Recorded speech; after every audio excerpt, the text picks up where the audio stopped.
Lo waren die moesten naar visit dan bij het control competent. Daar hebben ze moeilijk waren toen. D'abord est une gagneur. D'abord est une gagneur. Ja, Job en Irien, donc, et Jérusalem, gant peizantet da yaou an kizou assemblez, donc, goude huzor Job en Irien, belleg eus an eskoptik, ginidig a vodilis, mais neus ket pel c'hoaz o labourat war dachen ar brezouneg hag an iliz. Job en Irien, save c'hoant gantan ugañ vloaz so, ober un tamm peerinaj en Israël e brezouneg pendaben. A pedet neuhet tud yaouank deske gato yez o bro eskolioù diwan, pedet a rehe ya assemblez gant peizantet koz bro leoun.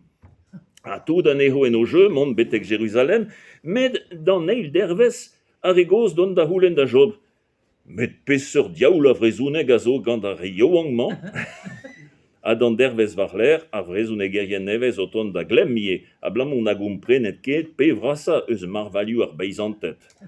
Tud a volontez vat gouskoude an daoudu an eho, a ranket da Job lavaret e waret poignea miur a gwellor dene menten an eilre a real. Ja, ar brezouneg a zo bet atao un doar e skriva hag un doar e komz disevel an eil ouz egile.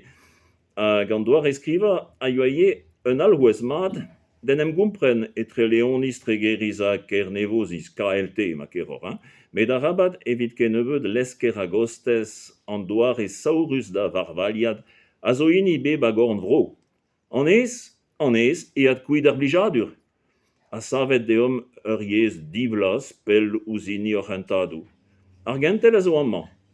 Le deom beha gwez da len ur brezouneg skrivet, ya, met ret mat chom toast ouz a vrezouneg erien a zo dal mat gant a langaj bet desket ganto a bred var barlen o mam.